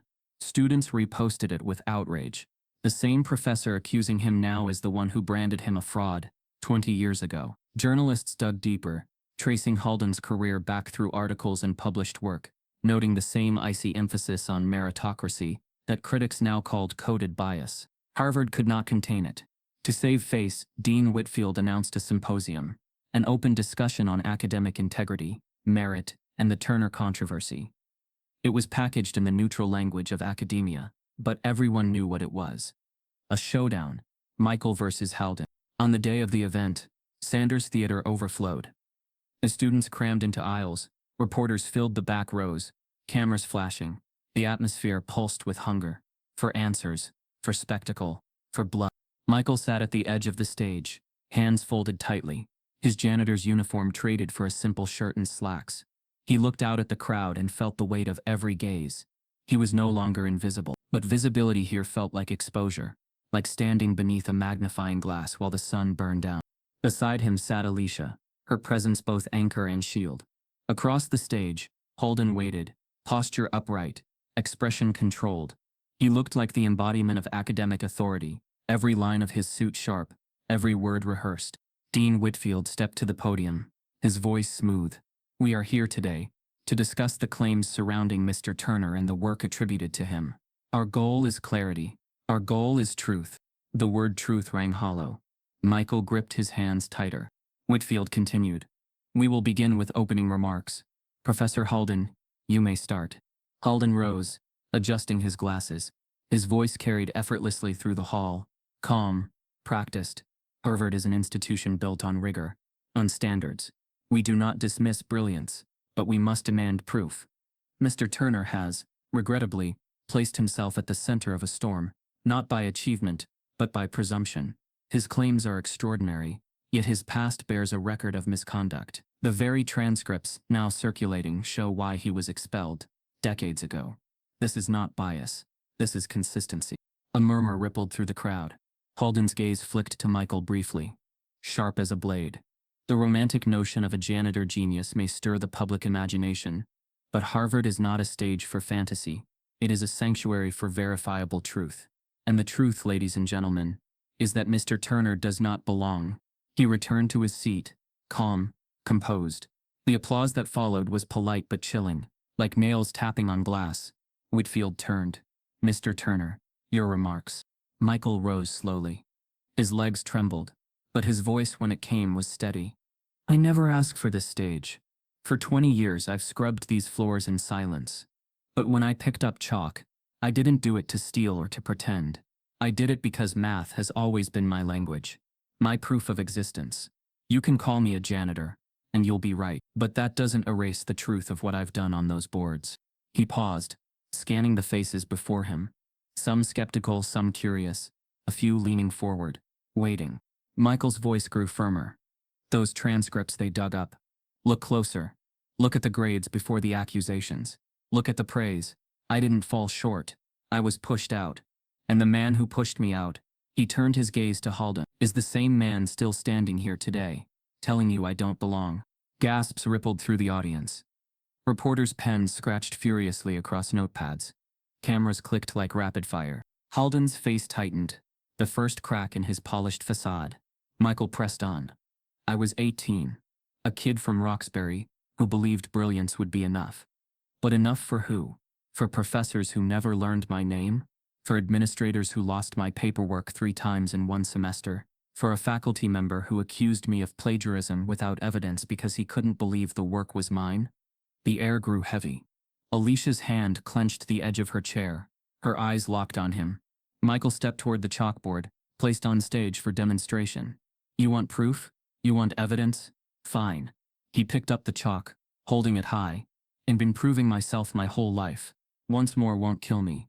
The hall stilled. Every ear tuned to the scrape of chalk as Michael began writing. Line after line appeared, the rhythm of his strokes firm, unwavering. He solved with elegance, explaining as he went, not to the professors who doubted him, but to the students leaning forward, wide-eyed.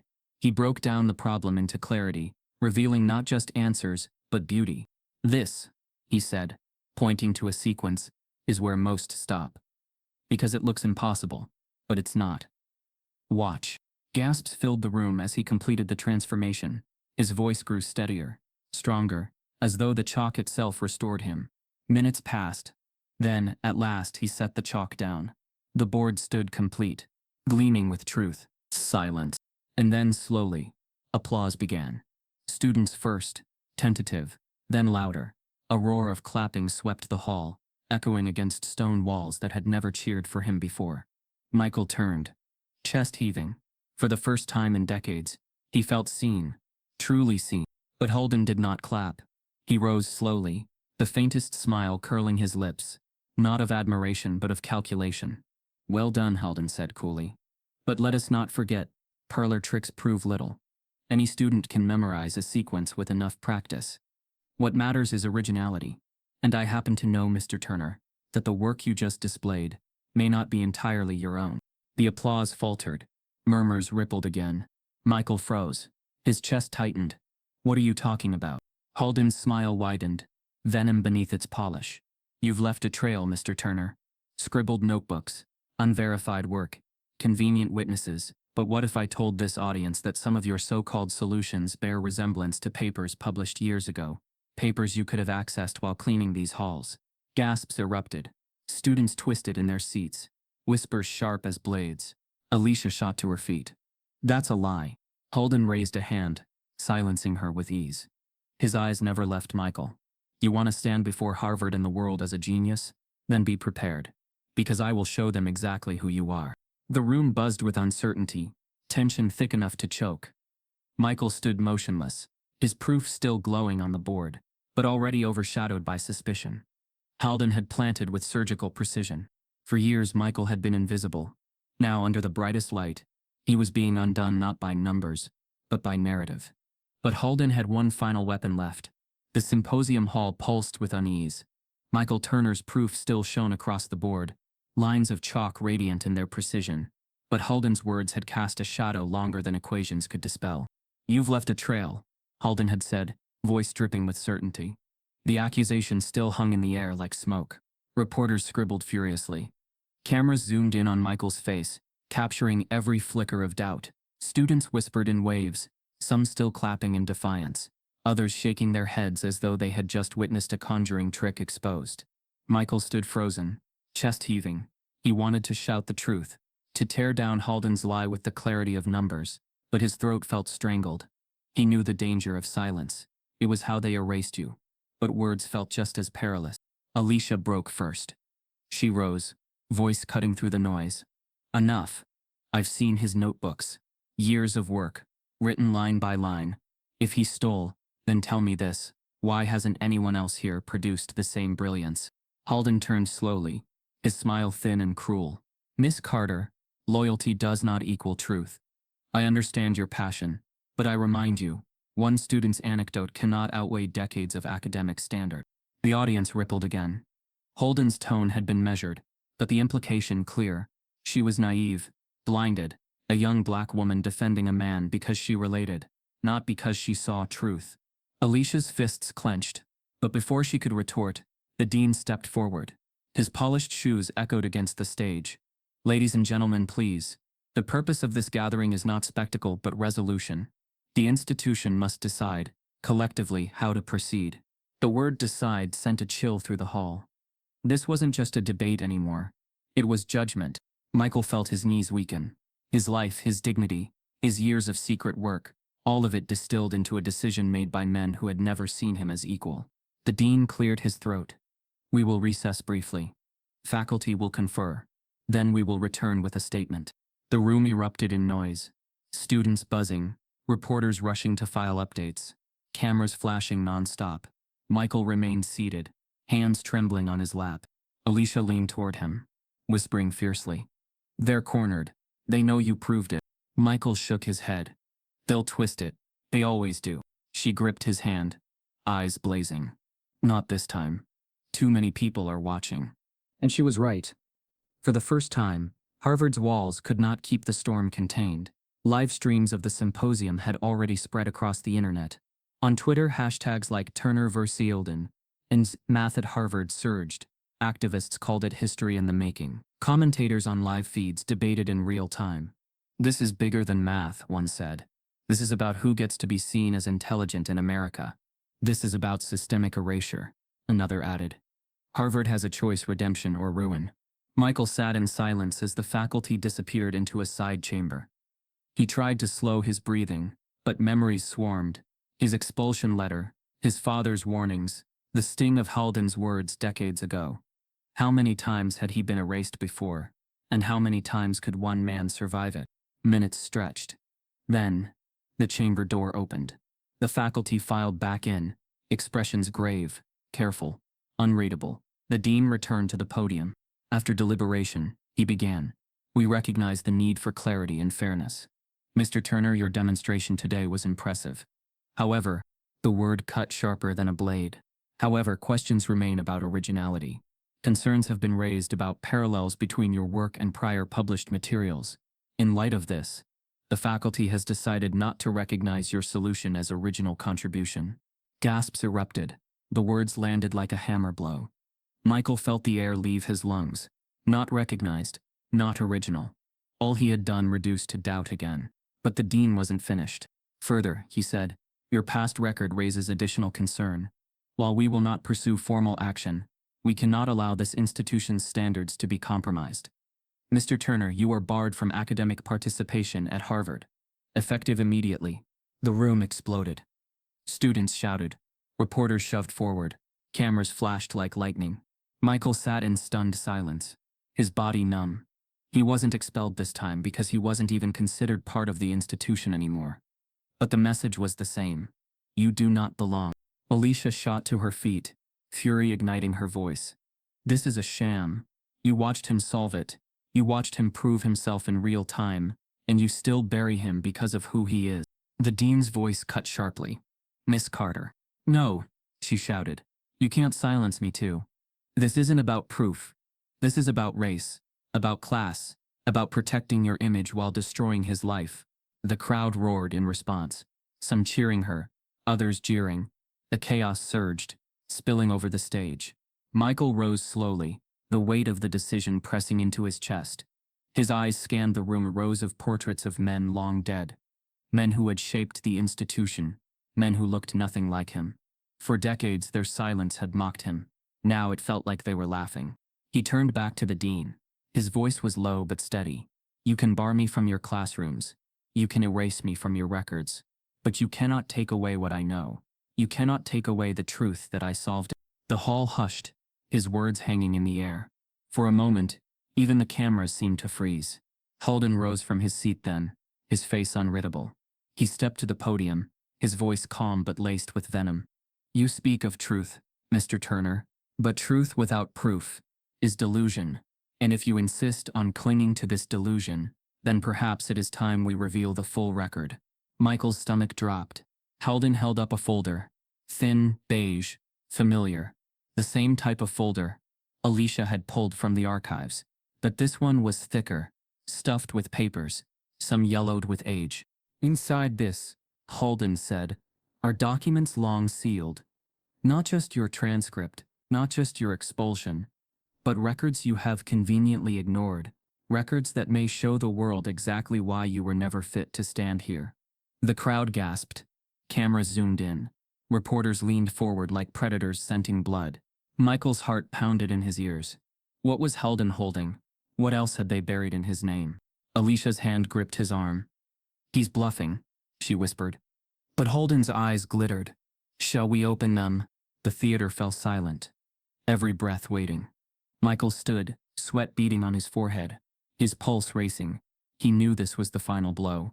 Either he called Holden's bluff, or his life would unravel further before the world. And in that silence, Harvard's legacy hung in the balance. The decision would change not just one man's life, but the university's legacy. The folder in Holden's hand shook the hall like a thunderclap. Every eye fixed on it. Reporters leaned forward. Students whispered in waves. Michael Turner stood at the edge of the stage, his chest rising and falling, his entire life seemingly balanced in the professor's grip. Holden's voice was steady, cold, rehearsed. Inside these pages lies the truth, a truth Mr. Turner has hidden for years. You've heard his story, but stories deceive, records do not. He tapped the folder against the podium, letting the sound echo. Shall we? The room was silent. Michael's palms were slick, his throat tight. Alicia leaned close, whispering fiercely. He's bluffing. It's intimidation. But Michael knew Holden too well. He didn't bluff. He buried. Holden pulled a paper from the folder and held it high. Here, he announced. A faculty memo from 1999, noting repeated suspicions of dishonesty. Not one, not two, but 3 separate professors questioned the originality of Mr. Turner's work. A pattern, a history. Gasps rippled. Cameras clicked. Michael's face flushed hot. But beneath it burned something sharper than shame. Fury. He had lived this cycle before. Accusation without proof. Suspicion masquerading as fact. They had built a narrative around him 20 years ago, and now they revived it, weaponized it again. Alicia shot to her feet. "Read the whole record," she shouted. "Read the parts where they praised him, where they admitted no evidence existed." But Holden ignored her, flipping to another page. Here, a letter noting behavioral concerns, lateness, missed assignments, inconsistency. This is not the profile of a disciplined scholar. This is the profile of a pretender. Michael clenched his fists. The lateness, the missed assignments. He remembered those. Nights spent mopping dormitory floors to pay tuition. Mornings stumbling into class with red eyes. He had carried that burden while his classmates carried privilege. And here it was, reduced to a weapon against him. He stepped forward, his voice cutting through the noise. "Yes, I was late. Yes, I missed deadlines. Do you know why? Because I was working 2 jobs to survive in a place that never believed I belonged. Because I was cleaning the very rooms my classmates studied in. You call that inconsistency. I call it endurance." The crowd erupted. Some cheering, others muttering in disbelief. Michael's voice grew louder, steadier. "They buried me once. They called me a fraud, without proof, without evidence. And now when I show you my work, when I put the truth on the board, you reach for the same weapon again. Suspicion, dismissal, erasure." He turned, his eyes locking on Holden. "But I am still here." The theater roared with applause from the students in the upper rows. Reporters scribbled furiously, their cameras capturing the defiance etched into his face. Holden's expression flickered, just briefly, with unease. But his composure returned quickly. "Defiance does not equal proof, Mr. Turner." Michael stepped to the chalkboard again, seizing the chalk with a hand that no longer trembled. "Then let's make this proof undeniable." He began to write, not just the problem from earlier, but new equations, flowing one into the next, weaving a tapestry of logic, so intricate, it silenced even the harshest skeptics. His movements were swift, confident, unstoppable. "This is my record," he said, chalk snapping against the slate. "Not your memos, not your letters. This, line by line, step by step. Truth you cannot erase." When he stepped back, the board was filled once more, an unbroken proof, a monument of intellect. The hall thundered with applause. Students stood, clapping and cheering. Even some professors, caught off guard by the sheer brilliance, joined reluctantly. Michael stood before it all, chest heaving, sweat streaking his brow. For the first time he felt something he had been denied for decades. Acknowledgement. But redemption in Harvard's halls came slowly, begrudgingly. Dean Whitfield rose, his voice straining for neutrality. "Mr. Turner's demonstration today has been remarkable. It compels us to reconsider our previous judgment." Perhaps. His words were drowned out by applause from the crowd. Michael turned, scanning the hall. For once he wasn't invisible. He wasn't a shadow pushing a mop down polished floors. He was a man standing in the light, his brilliance undeniable. But as the applause swelled, Michael's chest tightened. Something unexpected pressed against him. Not joy, not triumph, but exhaustion. The years of silence, the weight of suspicion, the decades lost, could not be undone by clapping hands.